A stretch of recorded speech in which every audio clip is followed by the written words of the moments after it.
हाय मेरे प्यारे विद्यार्थियों, हम इस वीडियो में रू इस स्वर अलग अलग व्यंजनाक्षरों से मिलने से जो गुणिताक्षर मिलते हैं उन गुणिताक्षरों से आरंभ होने वाले इन शब्दों को पढ़ने का और उनका अर्थ समझने का कोशिश करेंगे। ठीक है बच्चों।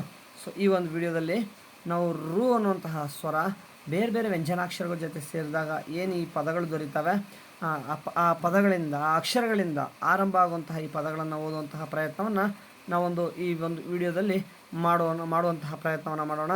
पहला शब्द पढ़ेंगे। देखो पहला शब्द का पहला अक्षर कौन सा व्यंजनाक्षर है? वो तो वाह है। ये तो वाह है। वाह कौन से स्वर से मिल रहा है? तो किसकी मात्रा है? रू का मात्रा है।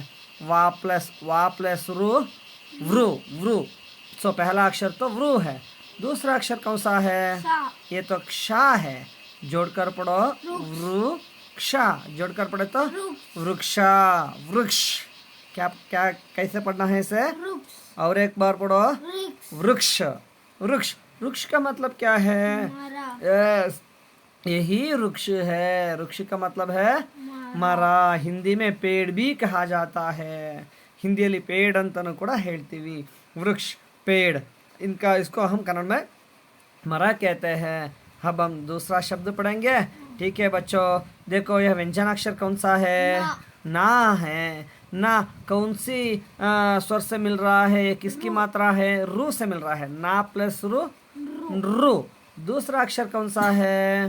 पा है। पा है। अब जोड़कर पढ़ेंगे रू पा। जोड़कर पढ़ो रूपा रूपा। एक बार पढ़ो रूप। कैसे पढ़ना है? रूप। और एक बार पढ़ो रूप। रूप का मतलब है हाँ देखो इस चित्र में यही रूप है। रूप का मतलब है राजा। राजा लोग को हम रूप कहते हैं। ठीक है बच्चों। अब हम तीसरा शब्द पढ़ेंगे बच्चों। यह व्यंजनाक्षर कौन सा है? वो तो माँ है। माँ तो कौन सी स्वर की मात्रा से मिल रहा है? ಯಾವ ಸ್ವರದ ಮಾತ್ರ ಜೊತೆ ಅದು ಸೇರ್ತಾ ಇದೆ? ರು। माँ प्लस रू ब्रू ब्रू। सबसे पहला अक्षर ब्रू है। दूसरा अक्षर कौन सा है? गा है। जोड़कर पढ़ो कैसे पढ़ना है? माँ प्लस रू ब्रू ब्रू गा। जोड़कर पढ़ो मृग। कैसे पढ़ना है इसे? मृग। और एक बार पढ़ो मृग। मृग का मतलब क्या है? हाँ हिरन। हिरन को हम मृग भी कहते हैं। हिरन को हम मृग भी कहते हैं। ठीक है बच्चों। जिंके कन्नड़ में इसको हम जिंके भी कहते हैं। ठीक है। अब हम अगला शब्द पढ़ेंगे। अगला शब्द का पहला व्यंजनाक्षर कौन सा है? हाँ गा है। गा तो कौन सी स्वर से मिल रहा है? रू। गा प्लस रू ग्रू ग्रू। सो पहला अक्षर तो ग्रू है। दूसरा अक्षर कौन सा है? हा है। जोड़कर पढ़ेंगे। ಕೊನೆಯ ವ್ಯಂಜನಾಕ್ಷರ ಪೂರ್ಣಾಕ್ಷರ ಆಗಿದೆ, ಅರ್ಧಾಕ್ಷರವಾಗಿ ಓದಿ ಓದೋಣವಾ? ಗೃ प्लस हा। गृ हा। जोड़कर पढ़ो गृह गृह। कैसे पढ़ना है? गृह। और एक बार पढ़ो गृह। गृह का मतलब हाँ हिंदी में और भी कहा जाता है घर कहते हैं। और भी एक शब्द है हिंदी में हम घर को मकान भी कहा जाता है। घर मकान और गृह ये सारे शब्द एक ही अर्थ होते हैं। सारे शब्दों के एक ही अर्थ होता है माने। ठीक है बच्चों। अब हम नीचे दिए गए ये शब्द है ना, इनको पढ़ेंगे और उनका अर्थ समझने की कोशिश करेंगे। ಈಗ ಕೆಳಗೆ ಹಾಗೆ ಕೊಟ್ಟಿರುವಂಥ ಶಬ್ದಗಳಿದ್ದಾವೆ, ಅವುಗಳನ್ನು ಕೂಡ ಓದೋಣ, ಅವುಗಳ ಅರ್ಥ ತಿಳಿಯೋ ಪ್ರಯತ್ನ ಮಾಡೋಣ। ओके बच्चों, देखो इस शब्द का पहला अक्षर कौन सा है? वो ತ್ರೂ है। तागे ಒಟ್ರು ಸುರುಳಿ ಇದೆ। ताग ಒಟ್ರು ಸುರುಳಿ जरा ठहरो। एस तागे ता प्लस रू ತ್ರೂ। तागे ಒಟ್ರು ಸುರುಳಿ ತ್ರೂ। दूसरा अक्षर कौन सा है? ना है। टाटा डा ना। ठीक है। एस अब जोड़कर पढ़ो त्रू ना। जोड़कर पढ़े तो तृण। कैसे पढ़ना है? तृण। ಕೊನೆಯ ಅಕ್ಷರ ಪೂರ್ಣ ವ್ಯಂಜನಾಕ್ಷರ ಇದೆ, ಅದನ್ನ ಅರ್ಧಾಕ್ಷರವಾಗಿ ಓದಿ ತೃಣ। जोड़कर पढ़े तो तृण तृण। तृण का मतलब क्या है बच्चों? तृण का मतलब है बच्चों ಹುಲ್ಲು. ಹುಲ್ಲು ಗಿಡಗಳಿಗೆ ನಾವು तृण कहते हैं हिंदी में. ठीक है. अब हम अगला शब्द देखेंगे. देखो अगला शब्द का पहला अक्षर कौन सा है? वो कौन सा? पा है. पा है. वो तो ಪಾ है. ಪಾಗೆ ನೋಡಿ ಯಾವ ಒಂದು ಸ್ವರದ ಮಾತ್ರ ಸೇರ್ತಾ ಇದೆ, ಯಾವ ಗುಣಿತಾಕ್ಷರ ಸೇರಿದೆ ಅದಕ್ಕೆ? ರು. ಹೀಗೆ ಇತ್ತು ಅಂದರೆ, ಈ ಥರ ಇತ್ತು ಅಂದರೆ, ಹೀಗಿತ್ತು ಅಂದರೆ ಅದು ರೂನ ಗುಣಿತಾಕ್ಷರ. ಸೊ ಪು ಪ್ಲಸ್ ರು ಪ್ರು. ಟೀಕ್ ಹೇ. ಪ್ರು. ನೋಡಿ ಇಲ್ಲಿ ಎರಡನೇ ಅಕ್ಷರ ನೋಡಿ, ಯಾವುದೋ ಒತ್ತಕ್ಷರ ಒಂದು ಪೂರ್ಣಾಕ್ಷರ ಇದೆ ಅಲ್ಲ. ಹೀಗಿದೆಯಲ್ಲ ಒತ್ತಕ್ಷರ, ಇದು ಯಾವ್ದ್ರದ್ದು? ಇದು ಮಕ್ಕಳೇ ಶಾನ ಒತ್ತಕ್ಷರ ಮಕ್ಕಳೇ. ನೋಡಿ ಹೀಗೆ ಬರೆದ್ರೆ ಶಾ, ಅದನ್ನು ಇಷ್ಟಕ್ಕೆ ನಿಲ್ಲಿಸಿದ್ರೆ ಶಾ ಒತ್ತು. ಆಯಿತಾ? ಈ ಶಾ ಒತ್ತಕ್ಷರ ಇದೆಯಲ್ಲ, ಇದನ್ನು ಕನ್ನಡದಲ್ಲಿ ಬರೆದ್ರೆ ಮಕ್ಕಳೇ, ನಾನು ನಿಮಗೆ ಒಂದ್ಸರಿ ಹೇಳಿದ್ದೆ, ಹಿಂದಿಯಲ್ಲಿರೋ ಒತ್ತಕ್ಷರ ಕನ್ನಡದಲ್ಲಿ ಪೂರ್ಣಾಕ್ಷರ ಆಗುತ್ತೆ. ಸೊ ಶಾ ಒತ್ತಿದೆ, ಅದು ಪೂರ್ಣಾಕ್ಷರ ಆಗುತ್ತೆ. ಶಾ ಆಯಿತು. ಓಕೆ. ನಂತರ ಪೂರ್ಣಾಕ್ಷರ ಯಾವುದಿದೆ? ಠಾ ಇದೆ. ಅದೇನಾಗುತ್ತೆ? ಒತ್ತಕ್ಷರ ಆಗುತ್ತೆ. ಕನ್ನಡದಲ್ಲಿ ಹಿಂದಿಯಲ್ಲಿರೋ ಒತ್ತಕ್ಷರ ಕನ್ನಡದಲ್ಲಿ ಪೂರ್ಣಾಕ್ಷರ ಆಯಿತು, ಹಿಂದಿಯಲ್ಲಿರೋ ಪೂರ್ಣಾಕ್ಷರ ಕನ್ನಡದಲ್ಲಿ ಒತ್ತಕ್ಷರ ಆಯಿತು. ಟೀಕೆ ಬಚ್ಚೋ. अब पढ़ेंगे ಫು ಪ್ಲಸ್ ರು ಪ್ರು. प्रू. प्रू जैसे इन्या अक्षर है स्टा ಇದೆ. प्रू स्टा जोड़कर पढ़ो पृष्ठा. क्या कैसे पढ़ना है? पृष्ठ. कैसे पढ़ना है? पृष्ठ. और एक बार पढ़ो पृष्ठ. और एक बार पढ़ो पृष्ठ. पृष्ठ का है तो बच्चों, पृष्ठ का है तो हमारे शरीर के पीछे वाला भाग है ना, इसे हम पृष्ठ कहते हैं. पृष्ठ का मतलब है, देखो यही पृष्ठ है, इस पोर्शन को हम पृष्ठ कहते हैं. ये क्या है? बेन्नु. पृष्ठ का मतलब है बेन्नु. ठीक है बच्चों. बेन्निगे बेन्निन भाग के हम पृष्ठ कहते हैं. ठीक है. अब हम अगला शब्द पढ़ेंगे. अगला शब्द का पहला अक्षर कौन सा है? देखो ये कौन सा अक्षर है? गा है. ಘಾಗೆ ಯಾವ ಗುಣಿತಾಕ್ಷರ ಸೇರಿದೆ ನೋಡಿ? ಒಟ್ರ ಸುಳ್ಳಿ ಇದೆಯಲ್ಲ, ಘ ಪ್ಲಸ್ ರು ಗ್ರು. दूसरा अक्षर कौन सा है? नकिलीना है. जोड़कर पढ़ेंगे ग्रु ना. जोड़कर पढ़ो घृणा. नकिलीना ಇದೆ ಅಲ್ವಾ ಮಕ್ಕಳೇ? यस. कैसे पढ़ना है शब्द को? घृणा. और एक बार पढ़ो घृणा. घृणा का मतलब क्या है? घृणा का मतलब है दये, ಕರುಣೆ, ಅನುಕಂಪ ಅನ್ನುವಂತಹ ಅರ್ಥವನ್ನು ಈ ಶಬ್ದ ಹೊಂದಿದೆ. घृणा का मतलब है ದಯೆ, ಅನುಕಂಪ ಅನ್ನೋ ಅರ್ಥವನ್ನು ಈ ಪದ ಹೊಂದಿದೆ ಮಕ್ಕಳೇ. अब करुणे ಅನ್ನೋ ಅರ್ಥವನ್ನು ಕೂಡ ಹೊಂದಿದೆ. अगला शब्द पढ़ेंगे. सो अगला शब्द का पहला अक्षर कौन सा है? वा है. वागे ಯಾವ ಗುಣಿತಾಕ್ಷರ ಸೇರಿದೆ? ಒಟ್ರ ಸುಳ್ಳಿ ರು. ವಾ ಪ್ಲಸ್ ರು ರು. दूसरा अक्षर कौन सा है? या है. वो ನೋಡಿ ಹೀಗೆ ಬರೆದ್ರೆ ಯಾ, ಅದೇ ಹೀಗೆ ಬರೆದ್ರೆ ತಾ ಅಲ್ವಾ? ಸೊ ತಕಿಳಿ ತಾ ಇದೆ. जोड़कर पढ़ेंगे. पढ़ो रू ता. जोड़कर पढ़ो वृता. कैसे पढ़ना है शब्द को? वृता. और एक बार पढ़ो वृता. वृता ಅಂದ್ರೆ ವೃತ ಅಂದರೆ ವ್ಯರ್ಥ ಅಂತ, ಉಪಯೋಗಕ್ಕೆ ಬಾರದ ಅಂತೇಳಿ. ಆಯಿತಾ? ವೇಸ್ಟ್ ಮಾಡೋದು ಅಂತ ಹೇಳ್ತೀವಲ್ಲ, ವೃತ ಕಹತೋ ವೇಸ್ಟ್ ಮಾಡು, ವ್ಯರ್ಥ ಮಾಡು, ಪೋಲು ಮಾಡು ಅನ್ನುವಂತಹ ಅರ್ಥವನ್ನು ಹೊಂದಿದೆ ಮಕ್ಕಳೇ. ಓಕೆ. अब हम अगला शब्द पढ़ने का कोशिश करेंगे. ओके. देखो अगला शब्द देखो. अगले शब्द का पहला अक्षर कौन सा है? ब्रू है. मागे वट्ರು ಸುರುಳಿ ब्रू. ಹೌದಲ್ಲ? दूसरा अक्षर कौन सा है? ದಾ ಇದೆ. ದಾನ ಗುಣಿತಾಕ್ಷರ ಇದೆ. ದಾನ ಯಾವ ಗುಣಿತಾಕ್ಷರ ಅದು? ದಾಗೆ ಹೀಗಿದೆ ಅಲ್ಲ, ಇದು ಯಾವ ಗುಣಿತಾಕ್ಷರ ಇದು? ಉತ್ತು ಅಲ್ವಾ? ಉತ್ತು ಅಲ್ವಾ? दाके उत्तु. दा प्लस वो दू. दाकुंबू दू. जोड़कर पढ़ेंगे ब्रू दू. जोड़कर पढ़े तो मृदु. कैसे पढ़ना है इसे? मृदु. और एक बार पढ़ो मृदु. और एक बार पढ़ो मृदु. मृदु का मतलब ಮೃದುವಾಗಿರುವಂಥದ್ದು ಅಥವಾ ಕೋಮಲವಾಗಿರುವಂಥದ್ದು ಅಂತ. ಆಯಿತಾ? ಮೃದುವಾಗಿರೋ ಸಾಫ್ಟ್ ಆಗಿರೋವಂಥದ್ದು, ಕೋಮಲವಾಗಿರೋದು, ನಯಸ್ಸಾಗಿರೋದು, ನುಣುಪಾಗಿರೋದು ಅನ್ನೋ ಅರ್ಥವನ್ನು ಕೊಡುತ್ತೆ ಮಕ್ಕಳೇ. ಓಕೆ. अब हम अगला शब्द पढ़ेंगे. ओके. दे पढ़ो. अगला शब्द का पहला अक्षर कौन सा है? क्रू है. ಕಾಗೆ ಒಟ್ರು ಸುರುಳಿ ಇದೆ ಅಲ್ಲ, ಕ್ರೂ ಇದೆ. दूसरा अक्षर देखो.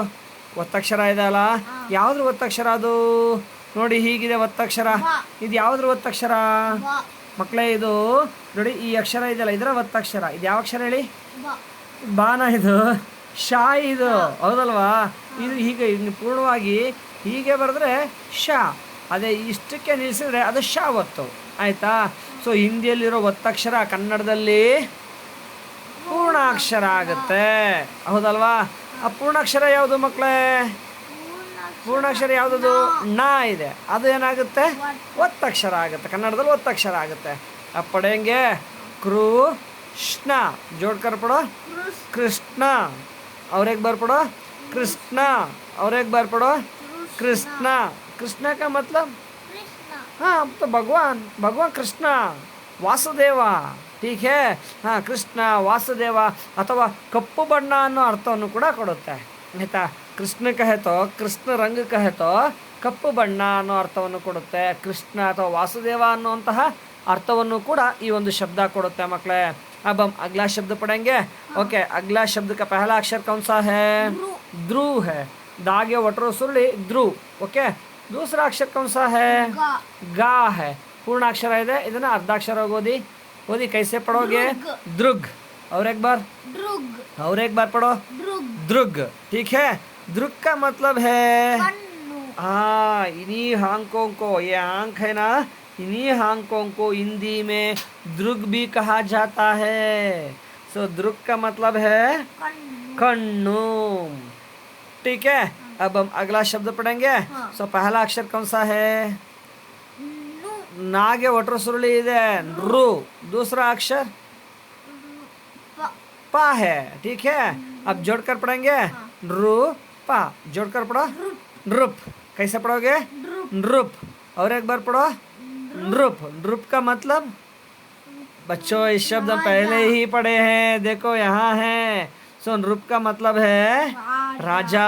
राजा को हम नृप भी कहते हैं हिंदी में. अब हम अगला शब्द पढ़ेंगे. ओके, सो अगले शब्द का पहला अक्षर कौन सा है? देखो कौन सा है? क्रू है. सो पहला अक्षर तो क्रू है. दूसरा अक्षर कौन सा है? बा है. वो बा तो ऐसा लिखा जाता है श्रेयो. बा तो ऐसा लिखा जाता है. वहाँ इस अक्षर दिया गया है. ये बा है नहीं, बा नहीं, शा है. Very good. ये तो शा है. और तीसरा अक्षर कौन सा है? का है. का है. अब जोड़कर पढ़ेंगे. हाँ जोड़कर पढ़ो. पहला अक्षर क्रू शा का. जोड़कर पढ़ो क्रूशक. क्रूशक. कैसे पढ़ोगे? और एक बार और एक बार पढ़ो कृषक. कृषक कहे तो जो व्यक्ति कृषि करता है, जो व्यक्ति खेत में फसल उगाता है, ಹೊಲದಲ್ಲಿ ಯಾರು ಬೆಳೆ ಬೆಳೀತಾರೋ, ಯಾರು ವ್ಯವಸಾಯ ಮಾಡ್ತಾರೋ उसको हम कृषक कहते हैं. कन्नड़ में भी इसका उपयोग किया जाता है. कृषक. कृषक का मतलब है जो कृषि कृषि करने वाला. कृषि करने वाला क्या कौन है? वो कृषि जो व्यक्ति कृषि करता है उसको हम क्या कहते हैं? क्या कहते हैं? किसान. जो कृषि करता है, जो खेत में फसल उगाता है, जमीನಲ್ಲಿ ಬೆಳೆನ ಬೆಳಿತಾನೆ, उसको हम कृषक कहते हैं. कृषक का मतलब है किसान. कन्नड़ में क्या कहा जाता है उनको? ಬೇಸಾಯಗಾರ. ठीक है, ರೈತ. ಅದಕ್ಕಿಂತ ಒಂದು ಒಳ್ಳೆ ಶಬ್ದ ಅಂದ್ರೆ ರೈತ ಅನ್ನುವಂತಹ ಅರ್ಥವನ್ನ ಕೊಡುತ್ತೆ ಮಕ್ಕಳೇ. ओके, अब हम अगला शब्द पढ़ेंगे. ओके, अगला शब्द का पहला अक्षर कौन सा है? वो तो आ है. दूसरा अक्षर कौन सा है? ಮಾ है. ಮಾಗೆ ನೋಡಿ ಯಾವ ಗುಣಿತಾಕ್ಷರ ಸೇರಿದೆ? ರು ಸೇರಿದೆ. ಮಾ ಪ್ಲಸ್ ರು ಮೃ. ಮಾಗೆ ಒಟ್ರ ಸುಳಿ ಮೃ. तीसरा अक्षर कौन सा है? ता है. जोड़कर पढ़ेंगे आ मृ ता. जोड़कर पढ़े तो अमृत. ನೋಡಿ अंतिम अक्षर तो पूर्ण व्यंजनाक्षर है, इसको अर्धाक्षर के रूप में पढ़ो. ठीक है? आ मृत. कैसे पढ़ना है? और एक बार पढ़ो अमृत. अमृत का है तो अमृತ ಅಂದ್ರೆ ಅದೊಂದು ಅಲ್ವಾ, ಅದೊಂದು ದ್ರವ ರೂಪದ ವಸ್ತು ಮಕ್ಕಳೇ ಅಲ್ವಾ? ಹಾಂ, ದ್ರವ ರೂಪದ ವಸ್ತು ಎಲ್ಲಿ ಸಿಗುತ್ತೆ? ಇದು ಎಲ್ಲಿ ಸಿಗುತ್ತೆ? ದೇವಲೋಕದಲ್ಲಿ. ಯಾರು ಕುಡಿದ್ರೆ ಇದನ್ನ ಕುಡಿದ್ರೆ ಏನಾಗುತ್ತೆ? ಹಾಂ, ಅವ್ರಿಗೆ ಸಾವೇ ಬರೋದಿಲ್ಲಂತೆ ಮಕ್ಕಳೇ. ಅದನ್ನು ಕುಡಿದವ್ರಿಗೆ ಸಾವೇ ಬರೋದಿಲ್ಲಂತೆ. ಎಲ್ಲಿ ಸಿಕ್ತಿದು? ಈ ಅಮೃತ ಈ ದೇವತೆಗಳಿಗೆ? ಇದು ನದಿನ ಕಡ್ದಾಗ, ಸಮುದ್ರ ಕಡ್ದಾಗ. ಹೌದು ಮಕ್ಕಳೇ, ನಿಮಗೆ ಕತೆ ಗೊತ್ತಾ? ಇರಲಿ, ಗೊತ್ತಿದ್ರೆ ಓಕೆ, ಗೊತ್ತಿಲ್ಲ ಅಂದರೆ ಇನ್ನೊಮ್ಮೆ ನಮಗೆ ಸಮಯ ಸಿಕ್ಕಾಗ ಆ ಅಮೃತ ಮಂಥನವನ್ನು, ಸಮುದ್ರ ಮಂಥನವನ್ನು ಮಾಡಿ ಹೇಗೆ ದೇವತೆಗಳು ಅಮೃತವನ್ನು ಪಡೆದ್ರು. ಆ ಅಮೃತ ಬರೋಕ್ಕಿಂತ ಮುಂಚೆ ವಿಷ ಬಂತು. ಆ ವಿಷನ ಯಾರು ಕುಡಿದ್ರು ಗೊತ್ತಾ?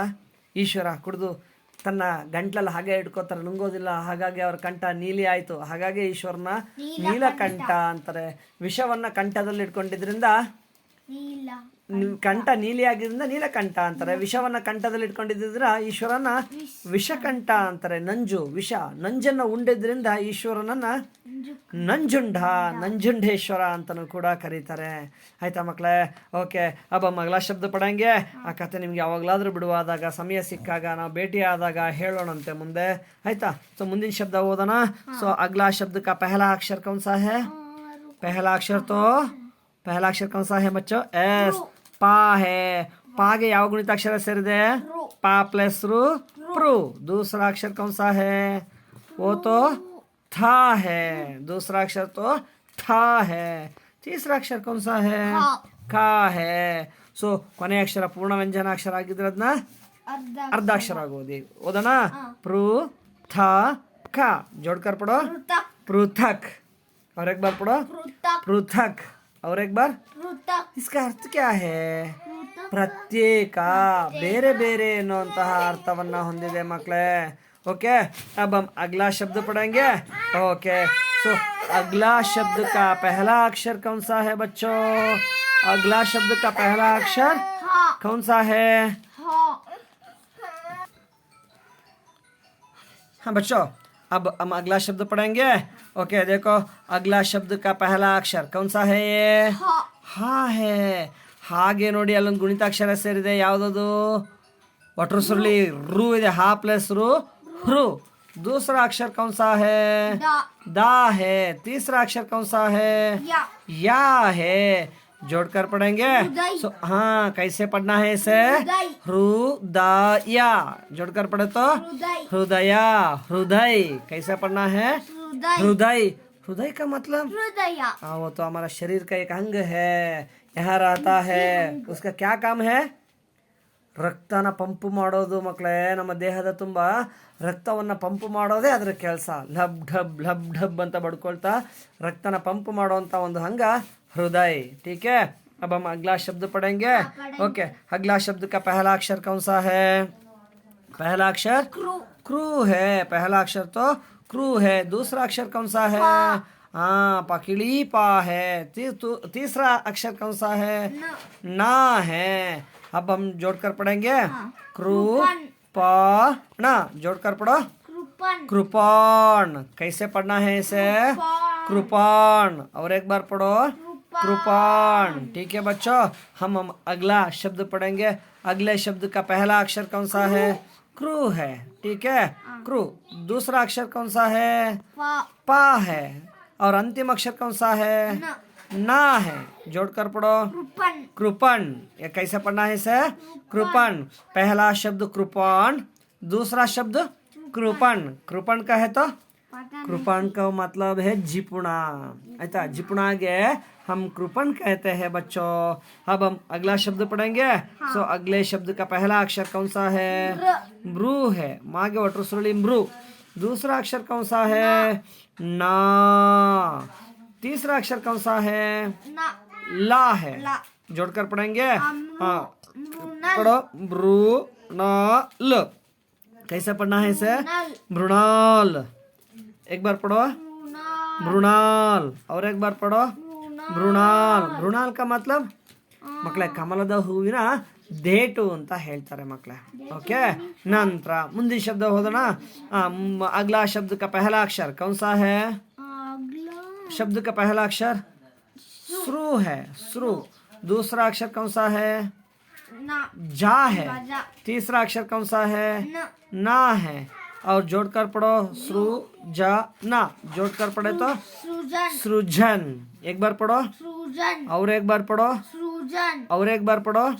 सृजन. सृजन का मतलब?